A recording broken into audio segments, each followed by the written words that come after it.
আমি জানি আমার জীবনটা অত্যন্ত ঝুঁকিপূর্ণ। এখানে যারা দায়িত্ব নিতে আসেন আসলে জীবনটাকে ঝুঁকি নিয়েই আসেন। প্রিয় গার্ডবৃন্দ, আমি এই কথাটাই বলবো যে আওয়ামী লীগ সরকার গঠন করার পরপরই 1998 সালে গার্ডসদের সদস্যদের জন্য ঝুঁকির কথা বিবেচনা করে গার্ডস ভাতা প্রচলন করি। রেজিমেন্টের সক্ষমতা বৃদ্ধির জন্য 2013 সালে আমি জনবল বৃদ্ধি করি, স্বতন্ত্র রেজিমেন্টে রূপান্তরিত করি।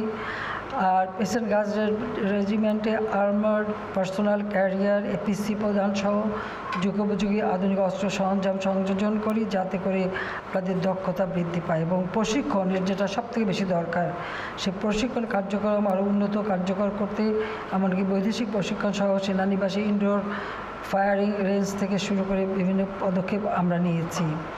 এবং আমরা পরিবারের কল্যাণের কথা বিবেচনা করে 14 তলা বিশিষ্ট বহুতল ভবন নির্মাণ করেছি। গার্ডসের উন্নয়নে বিভিন্ন উন্নয়নমুখী কার্যক্রমও আমরা হাতে নিয়েছি, যা অব্যাহত থাকবে।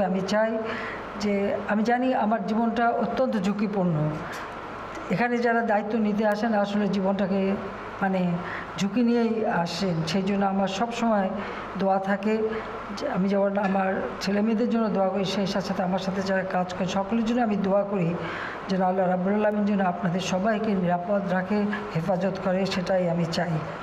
আমাদের লক্ষ্য দেশটাকে এগিয়ে নিয়ে যাওয়া। ইতিমধ্যে আমি এটুকু বলতে পারি যে পরপর আমরা যে সরকারি একটা দীর্ঘ সময় অর্থাৎ 2009 থেকে এই পর্যন্ত এখনও রাষ্ট্র পরিচালনার দায়িত্ব পাওয়াতে বাংলাদেশের মানুষের ভাগ্যে পরিবর্তনের যে ধারাটা সূচিত হয়েছে সেটা আমরা করতে সক্ষম হয়েছি।